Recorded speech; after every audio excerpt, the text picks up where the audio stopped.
దావీదు నిన్న ఇబ్బందిలోనే ఉన్నాడు, కానీ ప్రార్థన చేసి ప్రభు సహాయము కోరిన తర్వాత నేడు ఇబ్బందుల్లో లేడు, ఇచ్చే స్థితిలో ఉన్నాడు. అవునండి, దేవునందు ప్రేమైన వారలారా, అందుకే అన్నాడు, తన కష్టార్జితము వలన సంతోషముగా బ్రతుకుటే ఆశీర్వాదం. ఎవరు బ్రతుకుతున్నారండి ఈరోజు? కష్టార్జితాన్ని సంతోషంగా అనుభవించే వాళ్ళు ఎవరు? ఒక 100 రూపాయలు నాకు కానుకిస్తే పరిపూర్ణంగా, దేవా ఇది ఒక 50 రూపాయలు 60 రూపాయలు సేవ కొరకు ఉపయోగిస్తాను, ఈ 40 రూపాయలు నేను హ్యాపీగా ఖర్చు చేసుకుంటాను ప్రభువా అని అనుకున్నప్పుడు మనసులో సంతోషం ఉంటుంది. 100 రూపాయలు వచ్చేసరికి 1000 రూపాయలు అప్పు ఉంటే ఎట్లొస్తుందండి సంతోషం? ఏమి నేర్చుకుంటున్నాం మనం? ఏమి నేర్చుకుంటున్నాం వాక్యంలో? గుర్తుపెట్టుకోనండి. నేను అందుకే రాగానే ఒక మాట అన్నాను, పిల్లలు తిరుగుతూ ఉంటే అప్పుడప్పుడు ఆర్టీసీ బస్ స్టాండ్లో రాసింటారు, మీ వస్తువులకు లేదా మీ సామానులకు మీరే, చెప్పండి వినింటారు కానీ చూసింటారు, మీ వస్తువులకు మీరే బాధ్యులు, మీ సామానులకు మీరే బాధ్యులు, మీ ఇబ్బందులకు కూడా మీరే బాధ్యులు. ఒంటెద్దు పోకడ అంటారు చూడండి, ఒంటెద్దు పోకడ మంచిది కాదు. ఏ విషయమైనా కానీ ఏదైనా కానివ్వండి, దాంపత్య జీవితంలో మన ప్రభువు చెప్పిన మాటే చాలా చక్కగా, 3 పేటల త్రాడు త్వరగా తెగిపోదు అన్నాడు ప్రసంగి గ్రంథం 4వ అధ్యాయంలో. అక్కడే నేను చూడండి, నేను దూరంగా వెతకాల్సిన పనుల 12వ వచనంలో రాయబడింది కదండి. 12వ వచనంలో, ఒంటరి ఒకని మీద మరి ఒకడు పడిన ఎడల ఇద్దరు కూడి వారిని ఎదిరింపగలరు. 3 పేటల త్రాడు త్వరగా. అమ్మగారులు జడ వేసుకున్నప్పుడు అల్లికలు 2 కనపడతాయి. ఎప్పుడూ అందులో రహస్యంగా ఇంకోటి దాగి ఉంటుంది. 2టితో జడ ఎప్పుడు అల్లిక రాదు, ఖచ్చితంగా 3 ఉండాలి. కానీ ఎప్పుడైనా మీరు జడలాగా ముందుకు వేసుకుని చూసుకుంటే 2 కనపడుతుంది, కానీ 3వది ఎప్పుడూ కనపరాదు. అవునా? 100%. ఏంటి? ఏది చేయాల్సి వచ్చినా సహోదరులారా గుర్తుపెట్టుకోండి, ఏది చేయాల్సి వచ్చినా మా భార్యకి ఏం తెలియదు, వంటింటి కుందేలు, ఆమెకేం తెలియదు, కరెక్ట్ కాదు, అస్సలు కరెక్ట్ కాదు. మీరు అణిగి తొక్కుతున్నారు, అంతే, అణిగి పెడుతున్నారు. 3 పేటల త్రాడంటే ఒక పేట నువ్వు, ఒక పేట అమ్మగారు, 3వది పరిశుద్ధాత్ముడైన దేవుడు. ఏదైనా చేయాల్సి వచ్చినప్పుడు భర్త భార్యతో పంచుకోవాలి, భార్య భర్తతో పంచుకోవాలి. వీరిరువురు కలిసి ఇది చేద్దామా వద్దా అని మోకరించి చెప్పండి ఏం చేయాలి? ప్రార్థన చేయాలి. అప్పుడు మనం సంతోషంగా బ్రతకగలం. ఎందుకో తెలుసా? ఇద్దరం కలిసి ఆలోచన చేశాం, ప్రార్థన కూడా చేశాం. నీదొకందే తప్పట్లవుతుంది. దేవుడు దీనివల్ల మనకేదో పాఠము నేర్పించాడు. సమానంగా పంచుకుందాం, కష్టమైన నష్టమైన సమానంగా పంచుకుందాం. అందుకే మీరు అదంతా చదవండి. 9వ వచనం చదివించిన ఒకసారి అక్కడ, ఇద్దరి కష్టము చేత ఉభయులకు మంచి ఫలము కలుగును గనుక ఒంటిగాడై ఉండుట కంటే ఇద్దరు కూడి ఉండుట. ఏమండి, నేనున్నానండి సేవలో, బయట ఎక్కడెక్కడో తిరిగేసి వస్తున్నాను. అది నా ఒక్కని వల్ల అవ్వదు కదా. నాకు ఇంట్లో సహకరించి, నేను ప్రయాణం అయినప్పుడు, రేపు ప్రయాణము అంటే ఈ రోజే నా ప్రయాణానికి కావలసినటువంటి బ్రష్ పేస్ట్ కానుంచి, ఏమంటే అక్కడ దొరకదా 2 రూపాయల షాంపూతో సహా చిన్నవి సహా నా భార్య అన్ని సిద్ధపరిచేసి, ఇంకా ఏమైనా మిస్ అయ్యి ఉంటే అప్పుడు కూడా తెచ్చిపెట్టేస్తుంది. అందుకే ఏ ప్రాంతానికి వెళ్ళినా అంగడి దగ్గరికి వెళ్ళి బ్రష్ కొనుక్కోవడం, పేస్ట్ కొనుక్కోవడం, లేకపోతే టవాల్ మర్చిపోయి ఇచ్చినాను ఎప్పుడు జరగల నా 25 సంవత్సరాల సేవా జీవితంలో. సహకారం. అలాగే మీరు బయటికి వెళ్తున్నప్పుడు మీ భార్యలు మీకు సహకారం. ఇరువురి కష్టం ఉంది, ఇరువురిని నడిపించే పరిశుద్ధాత్మ సహాయం అవసరం. ఇప్పటిదాకా జరిగిన ప్రతి నష్టాలలో ఒక్కరు చేసిన పొరపాట్లే ఉన్నాయి. ఇస్పెట్టాకులు భర్త ఆడాడు, అప్పులయ్యాయి. ఇప్పుడు భార్యాభర్తలు కలిసి అప్పులు కట్టుకుంటున్నారు. అందుకే ఏది జరిగేటప్పుడు కూడా కష్టార్జితము దీవెనకరంగా ఉండట్లే ఆశీర్వాదం ప్రియులారా. ఈరోజు భర్తకు బాధ్యత లేదు, కొన్ని కుటుంబాల్లో భార్యలకు బాధ్యత లేదు, వీరిరువురికి సరైనటువంటి ఐక్యత లేదు, వారి మధ్య పుట్టిన పిల్లలకు సఖ్యత లేదు. ఎలాగండి? ఎలాగ కుటుంబం అభివృద్ధి చెందుతుంది? ఆశీర్వాదము అంటే మందిరంలోకి వచ్చి ప్రార్థన చేయడం కాదు. ఆశీర్వాదము అంటే దేవుని సేవకుడికి ఇచ్చే అర్పణ కాదు. ఆశీర్వాదము అంటే నీ కష్టార్జితం నువ్వు అనుభవించడం, నీ కష్టార్జితం మిగులుబాటు కలిగి ఉండడం. దీనికి కూడా మళ్ళీ కౌంటర్స్ ఉంటాయా? నాకు మా కష్టార్జితం మేము అనుభవించకపోతే నీకేమి అంటారా? నేనేం చెప్పమంటారు? మరి బైబిల్ చెప్పమని చెప్తున్నాను. అందుకే గుర్తుపెట్టుకోండి ప్రియులారా, ఆశీర్వాదము గలవారు ఎలాగుంటారు అంటే తమ చేతుల కష్టార్జితాన్ని తాము అనుభవిస్తారు. మీరు నమ్ముతారా? 25 సంవత్సరాల సేవా జీవితంలో మందిరం కోసం, మందిరంలో పనుల కోసం ఎప్పుడైనా అప్పు చేశాను, కానీ దేవుని ఎదుట నిలబడి చెప్తున్నాను ప్రియులారా, ఏ రోజు కూడా అప్పు చేసి ఇప్పుడు కూడా తీసుకుపోనన్నా, ఎక్కడన్నా ఏదైనా అడిగామనుకో, ఆశపట్టి ఇది కొన్నాం అని అడిగాను, తీసుకుపోనన్నా మీ దగ్గర ఎక్కడ పోతుంది డబ్బులు? వద్దన్నా, ఉన్నప్పుడు కొనుక్కుంటాన్నా. ఏ వస్తువు కూడా ఇంక్లూడ్, అది ఏదైనా కానివ్వండి. ఎందుకు? కష్టార్జితపు యొక్క విలువ తెలిసిన వారు చాలా జాగ్రత్తగా ఉంటారండి, చాలా జాగ్రత్తగా ఉంటారు. నేను ఇందాక మీకు చెప్పాను కదండి, ఒక చిన్న ఎగ్జాంపుల్.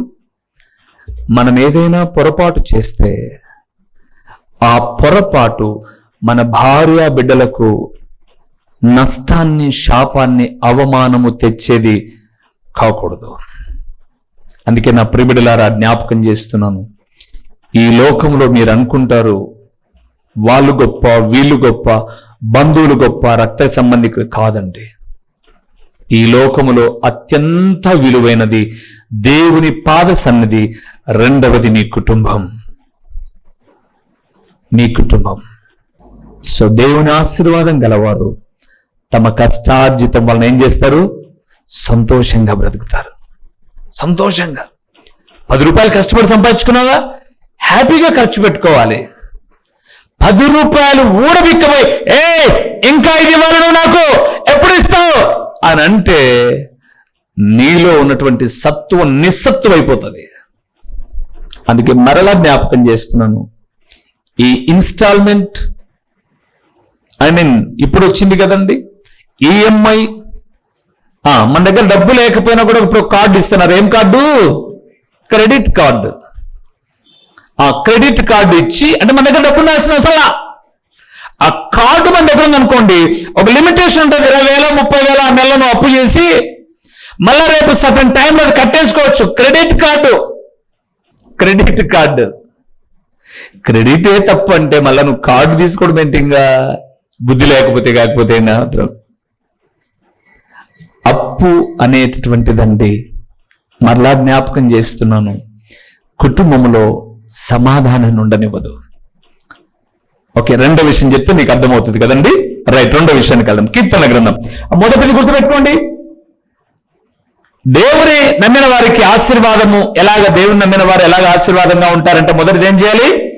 తమ కష్టార్జితాన్ని తాము అనుభవించాలి. రెండవది చెప్తాను, కీర్తన 29వ కీర్తన 11వ వచనానికి రండి. యెహోవా తన ప్రజలకు, చాలా చక్కటి మాట. కీర్తనల గ్రంథం 29వ కీర్తన 11వ వచనం.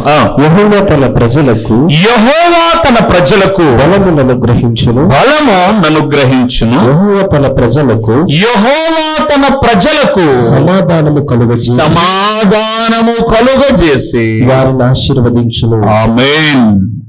రెండవదండి, ఆశీర్వాదము అంటే కుటుంబములో భార్యాభర్తలు పిల్లల మధ్య సమాధానం ఉండడం. ఏముండాలి? చెప్పండి ఏముండాలి? అమ్మ పేరు సమాధానమ్మ, కానీ ఆమెకుండదమ్మా ఎప్పుడు. ఏంటి? ఒకరోజు మేము ఒక ఇంటికి వెళ్తే అత్తగారి పేరు శాంతి, కోడలి పేరు ప్రశాంతి. బాగుండలే పేర్లు? అత్తగారి పేరు ఏం పేరు? శాంతి. శాంతమ్మ.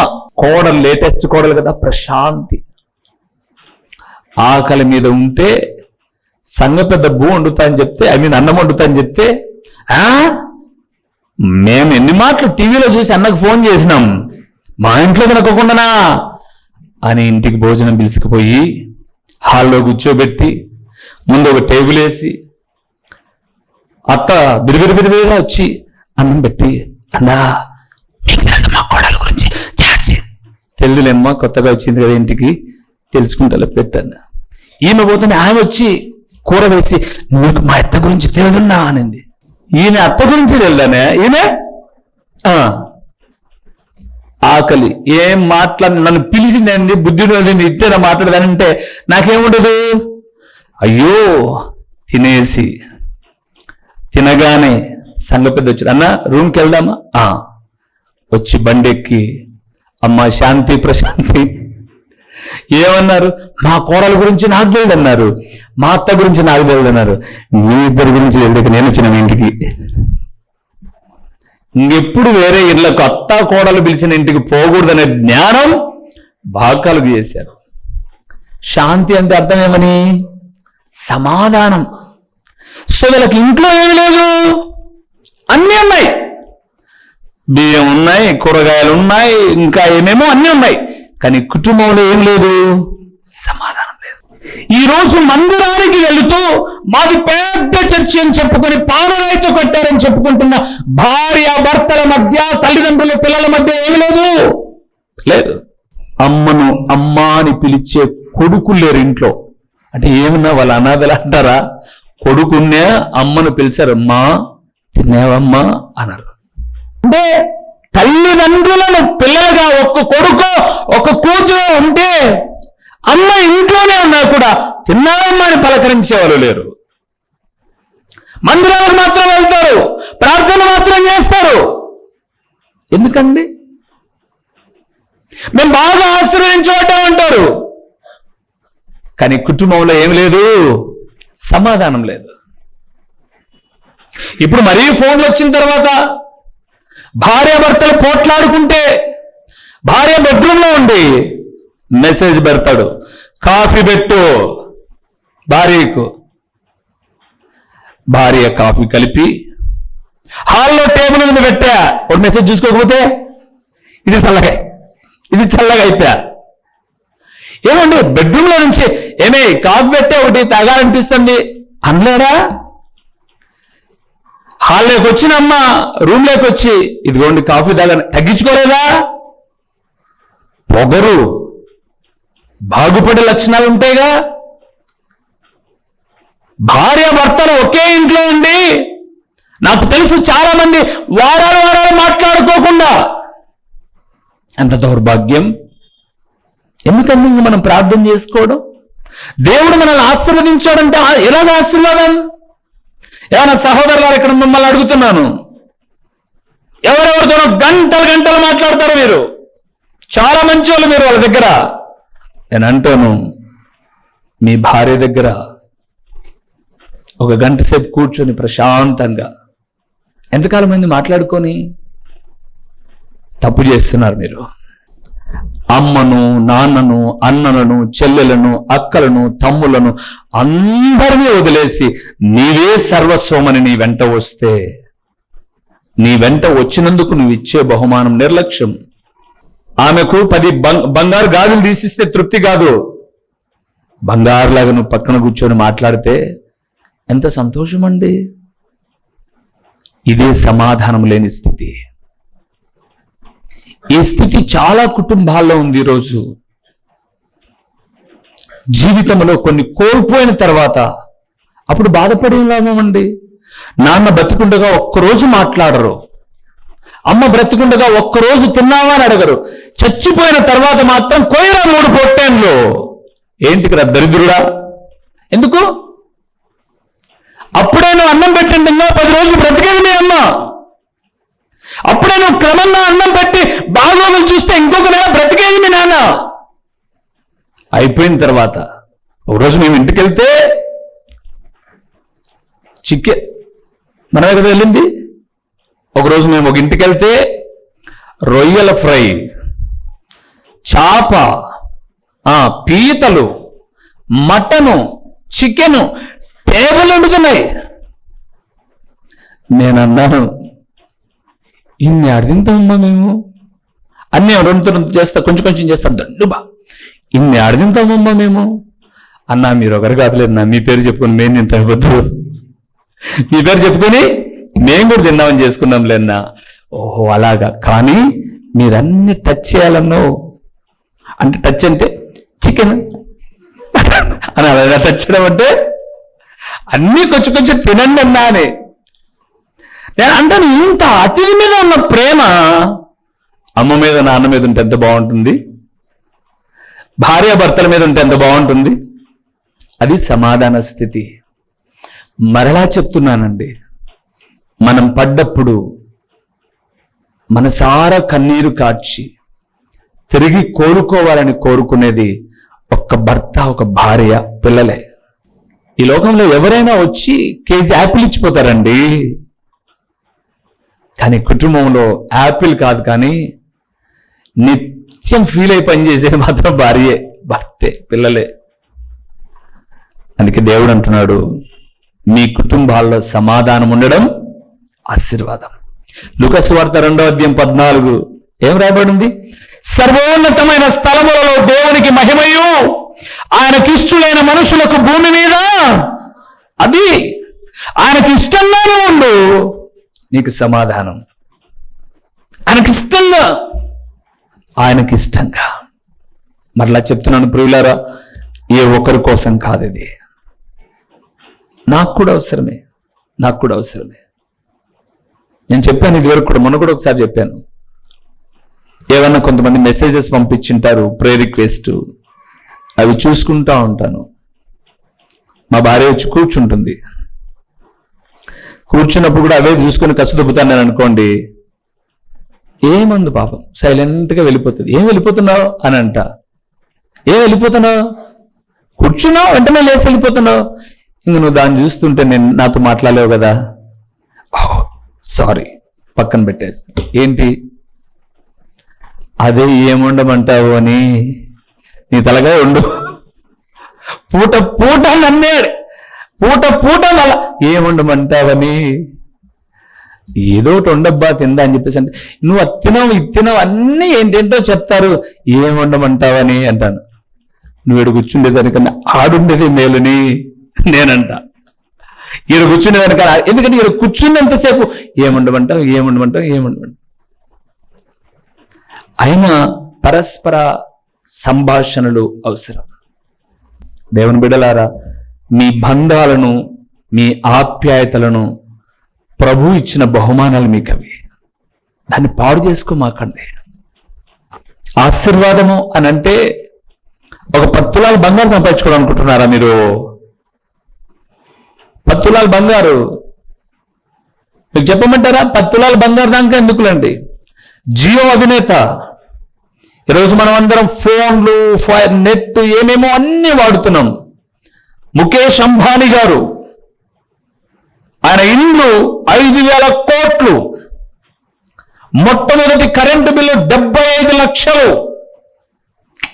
ఆయన 4 రోజులు కరెంటు బిల్లు మళ్ళీ కట్టుకుంటానంటే నేను విజయవంశంలో ఇల్లు కొనుక్కోలేదు. ఇంత ఉన్న అతనికి 3,000 ఎకరాలు, ఒక గొప్ప స్థలం, 3,000 ఎకరాలు. ఆ మధ్యకాలంలో మన ప్రధాని గారు వెళ్ళేసి చుట్టూ గ్లాసులతో ఉండి ఆ మధ్యలో ఉంటే ఒక్కొక్కటి పులి అవి ఇవి అన్ని వస్తుంటే వాళ్ళన్నిటినీ చూసి, వాళ్ళన్నిటికీ ఆహారం సమృద్ధిగా ఇచ్చేటటువంటి ధన సంపన్నుడు. కానీ ఏం లేదు తెలుసా, ఆయనకు సమాధానం లేదు. ఎందుకు? కొడుకుకున్న జబ్బు, ఎప్పుడు చచ్చిపోతాడో తెలియదు. ఎంత పెరిగాడు ఆయన మొన్నటి దినాన్ని ఒకసారి ఏదో ఒక గుడికి వెళ్ళాలనుకున్నాడట, పాదయాత్ర మాదిరి. దారమ్మర్తి ఢగా ఢగా ఢగా అని నడుచుకుని వస్తుంటే మళ్ళీ వెనకాల తార్ రోడ్డు వేసుకుని రావాల్సిందే. ఇప్ప గోగేసినాడు కదా మొట్టసంగా పోతా పోతా. ఆయన అంటాడు, అన్నీ ఉన్నాయి మాకు, ఏం లేదు. మరి బంగారం ఉంది కదన్నా. మొన్ననే రీసెంట్గా వాళ్ళు తిరుపతికి వస్తే, అయ్యా మేము ఇక్కడ నిత్యం అన్నదానం జరుగుతుంటే వాళ్ళ భార్య 40 కోట్లు ఇచ్చిపోయింది, 44 కోట్లు. ఈ కోట్లు కాదు, డబ్బులు ఇచ్చింది. తర్వాత అయ్యగారిని కూడా అడిగారు, అయ్యా ఇవన్నీ పాతబడిపోయాయి, ఇవన్నీ కట్టాలనుకుంటున్నామండి, ఎంత అవుతుంది? ఒక 100 కోట్లు దాకా కావచ్చండి.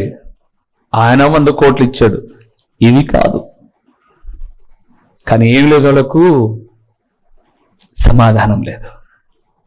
మరి వాళ్ళకన్నా నువ్వు నేను ఎంత మేలు, ఎంత గొప్ప భాగ్యం అండి. సాయంత్రం అయ్యేసరికి భార్య, భర్త, పిల్లలు అందరం కూర్చుంటున్నాం. ఇదిగో మరలా చెప్తున్నాను, మీకు రోజు కాలేజీలని, స్కూల్స్ అని ఎక్సెట్రా ఎవరి కొద్ది వాళ్ళు వచ్చేసి తిని వెళ్ళిపోతున్నారా? సండే ఆరాధనకు రండి.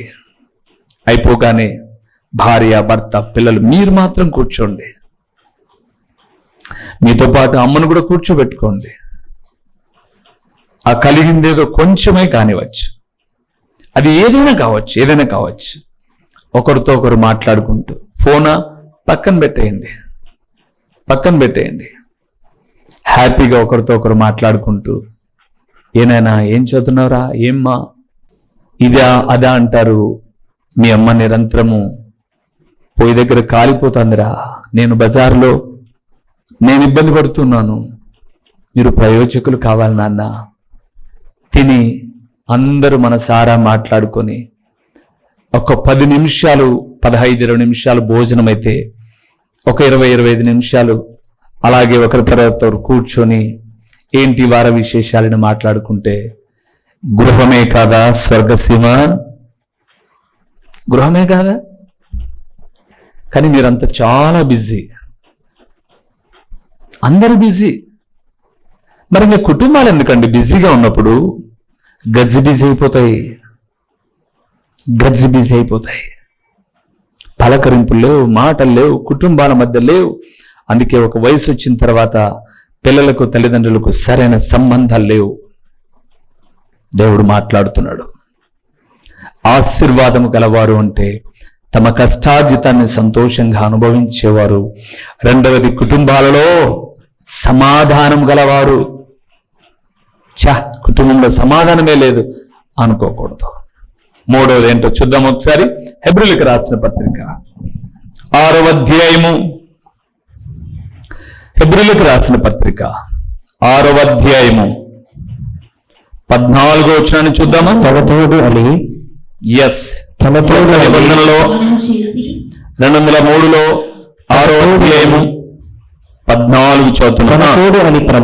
తన తోడు అని ప్రమాణము చేసి నిశ్చయముగా నేను నిన్ను ఆశీర్వదింతును, నిశ్చయముగా నిన్ను విస్తరింపచేతును. చాలు. ఆశీర్వాదము అంటే విస్తరించడం.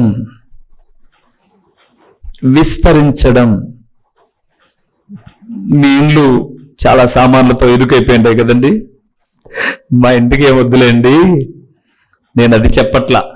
ఒకప్పుడు సరిగ్గా పెళ్ళైన కొత్తలో ఎలాగుంది? భార్యాభర్త మీరే కడగబోయినప్పుడు ఒక గ్లాసు బట్టి అంత చిన్న సెరవు తెచ్చుకొని దాన్ని తోమి నా బతుకు ఈ సెరవేనా ఇదేనా అని అనుకుని, ఇప్పుడేమంటున్నారు? నా బతుకు తోముకోలేకుండా మిషన్ ఉంటే బాగుండనే స్థాయికి వచ్చేసారు. ఎందుకు కొన్నారన్నీ? ఎందుకో కొన్నారులేండి, వాళ్ళకు ఉన్నాయని కొన్నారు, మీకు కావాలని కొన్నారు, ఎట్లా కొన్నారు మీరు. ఓకే, మీ ఇంట్లో వస్తువులు బాగా అభివృద్ధి చెందే, విస్తరించి. కొన్ని ఇళ్ళకి వెళ్ళినప్పుడు వినండి, నాకు సందర్భానుసారంగా వచ్చిన మాట జ్ఞాపకం చేస్తాను. కొన్ని ఇళ్ళకి వెళ్ళినప్పుడు బాధ కలిగించిన సందర్భం ఏంటి అని అంటే, కూర్చోడానికి 4 కుర్చీలు కూడా లేవు ఇళ్లలో. అందరూ పనిచేస్తున్నారు. మళ్ళా అందరూ పనిచేసినటువంటి మోతుబారు రైతులే. 4 కుర్చీలు, సోఫాలు ఎక్కర్లేదమ్మో, సోఫాలు అక్కర్లేదు. ఇప్పుడు మన కింద చైర్స్ ఉన్నాయి చూడండి, మనం ఏదైనా ఫంక్షన్ కని తెచ్చుకున్నాం, ఒక్కొక్క చైర్ 260 రూపాయలు. ఈయన 250 ఇచ్చాను కాకండి, మీరు అన్నీ అంటారనమాట. 260 నువ్వు పెట్టి తెచ్చుకో, ప్రస్తుతానికి ఈ చైర్ తీసుకుపోతాం, 4 చైర్లు 1000 చేసుకుంటారేమో. అబ్బా బాబా, మామూలు మనం చాలా కుటుంబాల్లో కూర్చోడానికి 4 కుర్చీలు కూడా లేవు. కానీ ఫోన్లో నిత్యం బ్యాలెన్స్ ఉండాల్సిందే, బ్యాలెన్స్ లేకపోతే తోసే అవకాశం లేదు. నెల 300 రూపాయలు పెట్టి రీఛార్జ్ చేయడం తెలుసు నీకు? సంవత్సరం అంతటి కలిపి ఒక్కొక్క సంవత్సరానికి ఒక్కొక్క కుర్చీ తెచ్చుకున్న పెళ్ళైన 10 ఏళ్ళ కలిపి ఒక 4 చీరలను సంపాదించుకోలేకపోయినారే. వయసు పైబడే కొద్దీ, మీరు కూడా వయసు పైబడే కొద్దీ కింద కూర్చోకూడదు. ఇప్పుడున్నటువంటి పరిస్థితులు అలాంటివి. 40-50 సంవత్సరాలకు వచ్చేసరికి కింద కూర్చోలేరు కాబట్టి కొద్దిసేపు అలాగా రిలాక్సేషన్ అవ్వడానికి. అంటే నేను ఏం జ్ఞాపకం చేస్తున్నాను అని అంటే, ఎక్కడ విస్తరణ? టీవీ ఎందుకండి, గోడకు 200 టీవీ 20,000 పెట్టి టీవీ కొన్నా 1000 రూపాయలు పెట్టి 4 చైర్లు తెచ్చుకోలేవు. అంటే విస్తరణ అని అంటే, ఆశీర్వాదము అని అంటే నిజంగా మన యొక్క ఆర్థిక పరిస్థితులు మెరుగవడం. ఆర్థిక పరిస్థితులు మెరుగవడం అంతటితోనే ఆగమాకండి, ఆత్మీయతలో కూడా మెరుగు ఉండాలి. అబ్రహాము ఒంటరిగా వెళ్ళిన వాడు విస్తారమైన ఆస్తిని సమకూర్చుకొని ఏం జరిగిందో తెలిసి ఒకసారి చూస్తారా? ఆదికాండం 13వ అధ్యాయము 6వ వచనాన్ని ఒకసారి మనం చూద్దాం. ఆదికాండము 13వ అధ్యాయము 6వ వచనాన్ని ఒకసారి చదవండి. ఏమవుతుంది అక్కడ? వారు కలిసి నివసించలేనంత ఆ ప్రదేశమంతా చాలకపోయారు. చాలు. ఎవరు వీళ్ళిద్దరు? అబ్రాహాము, లోతు. వారు కలిసి నివసించలేనంత ఇదిగా వారి ఆస్తి విస్తరించింది. దేవుని బిడ్డలారా, ఎప్పుడైనా గుర్తుపెట్టుకోండి, ఒక దేవుని సేవకుడిగా జ్ఞాపకం చేస్తా, మనం మధ్య తరగతి వాళ్ళం. అంటే 5-10 కాకుండా 8-9 చదివామంటారు అన్నారేమో. అది మధ్య తరగతి అంటే అది కాదు. అంటే చెప్పాలి కదా మీకు, అట్లా అనుకుంటారేమో అని. నిజమేలన్నా వాడు 10 చదివినా నేను 8 చదివినా కాకోకుండా, అంటే మిడిల్ క్లాస్ ఫ్యామిలీ మనం. మన జీవితంలో ఒక మొట్టమొదటి మనం కలిగి ఉండాల్సిన గోల్ ఏంటంటే గూడు. అది మన శక్తికి మించిందే. కానీ ప్రభు నీకు పరలోకమే ఇస్తూ ఉంటే, ఇహమందు నువ్వు ప్రభు పాదాల చెంత ఒక ఆలోచన విధానం కలిగి ఉంటే ఒక చిన్న గృహాన్ని సమకూర్చుకోలేవా? 100% సమకూర్చుకుంటావు. 100%. నేను అందుకే చెప్పానండి, నా జీవితంలో నేను దేవుణ్ణి నమ్ముకోగానే మాకు చెప్పారు, మీకు ఏమేం కావాలనో ఒక పేపర్లో రాసుకోండి, ప్రార్థన చేయండి, దేవుడు ఇస్తాడన్నారు. నేను అప్పుడు ఏమేం కావాలబ్బా నాకు? సైకిల్ దొక్కేవానికి ప్రభువా నాకు కారు అన్నాను అనుకోండి, ఇది పంచర్ వేయించుకోవడానికి 5 రూపాయలు, అది పంచర్ అయితే 120 రూపాయలు. ఏం చేయాలా? వద్దు. దేవుని ఎదుట తగ్గించుకొని ఒక పేపర్ తీసుకొని రాయడం, చించడం, పడేయడం, రాయడం, చించడం, పడేయడం. మా చిరునామా దైవజనులు బ్రదర్ ఓ రూబేన్ గారు, క్రీస్తు ప్రార్థనా మందిరం, డోర్ నెంబర్ 1-10-386, నగరిగుట్ట, పులివెందుల, కడప జిల్లా. మీ ప్రార్థన అవసరాల కొరకై సెల్ నంబర్ 9989067409.